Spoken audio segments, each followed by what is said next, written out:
suis Alexandre Radig, élève en première année à Centrale Supélec sur le campus de Paris-Saclay. Aujourd'hui, j'ai la chance de m'entretenir avec Yannick Good, chercheur senior à la R&D d'EDF, expert dans le domaine de l'intelligence artificielle et de l'apprentissage statistique. Il est aussi maître de conférences associé au laboratoire de mathématiques d'Orsay. Avec lui, nous allons tenter de parler de ces datas qui sont partout autour de nous et nous allons tenter de répondre aux deux problématiques suivantes. En quoi ces datas sont-elles utiles et que pouvons-nous faire de ces datas? Bonjour Yannick. Bonjour Alexandre. Alors Yannick, pouvez-vous rapidement vous présenter? Ouais, donc je m'appelle Yannick Good, je suis chercheur senior à EDF R&D dans un département qui s'appelle Osiris. Donc on fait de l'optimisation, des prévisions pour le système électrique, pour les marchés d'électricité. Et je suis également professeur associé au labo de maths d'Orsay à l'université Paris-Saclay. Quelles sont alors les grandes problématiques de votre domaine d'activité? Alors, les problématiques que je traite en particulier, elles sont liées au problème d'équilibre off-demand dans le domaine des marchés de l'énergie. Comme on sait, l'électricité, ça ne se stocke pas facilement.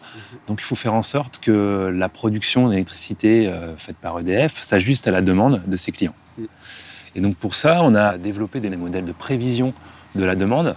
Et récemment, on a aussi fait face à des aléas qui sont de plus en plus importants, qui sont liés au changement climatique, par exemple, aux phénomènes type crise économique ou crise sanitaire. Et donc, toutes ces informations-là, il faut qu'on soit capable de les injecter dans nos modèles, donc d'en faire des équations, et ensuite de trouver l'information et d'apprendre les paramètres de ces modèles de prévision.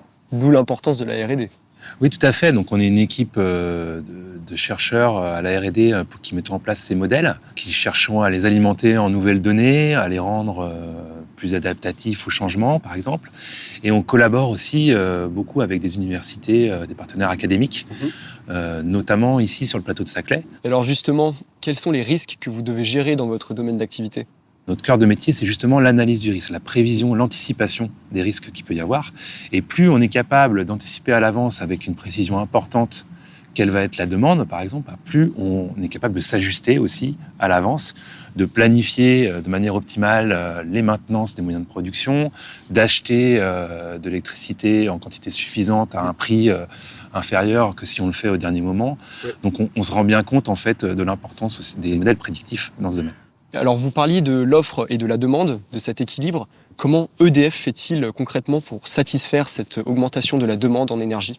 Il y a un levier qui est, comme je disais, l'anticipation de ce que va être la demande et donc le fait d'acheter en fait sur les marchés à l'avance, par exemple, et donc d'exploiter les interconnexions qu'il peut y avoir au niveau européen. Puis on peut aussi agir sur la demande elle-même. On a un exemple récent, par exemple, dans l'actualité, qui sont les signaux EcoWatt de RTE, qui peuvent inciter les consommateurs à plus ou moins consommer en fonction des conditions de production. Donc on est dans un monde qui change, qui évolue très vite.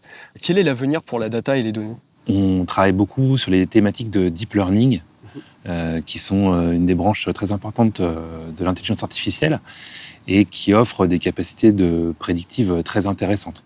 En parallèle de ça, on essaye de rester attentif à toutes les innovations qui se passent dans le monde de l'IA en général et des statistiques, et de ne pas rater une nouvelle modélisation dans ce domaine-là. Ok, donc vous parliez justement de cette intelligence artificielle. Cela présuppose d'avoir une quantité de données assez importante et qui inclut des données hétérogènes. Qu'en faites-vous? Comment les traitez-vous? Quand on développe des modèles, il y a vraiment deux axes qui sont importants pour nous. C'est d'abord que nos modèles soient robustes à de la donnée aberrante ou à des données qui peuvent être chahutées. Et d'autre part, en fait, que ces modèles soient interprétables, qu'ils soient compréhensibles par un ingénieur ou un utilisateur dans EDF pour qu'on puisse justifier en fait, les prévisions de nos modèles.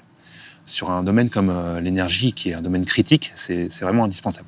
Et alors, pouvez-vous nous donner une méthodologie, des conseils d'apprentissage pour nous, futurs étudiants, et pour les générations futures?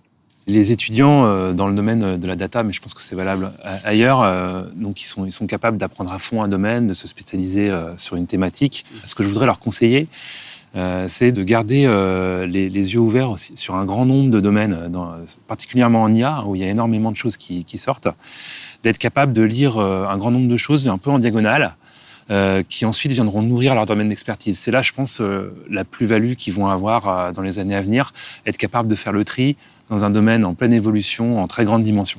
Ok, donc être spécialisé et polyvalent. Voilà. Alors, merci beaucoup Yannick pour cet entretien. Merci Alexandre.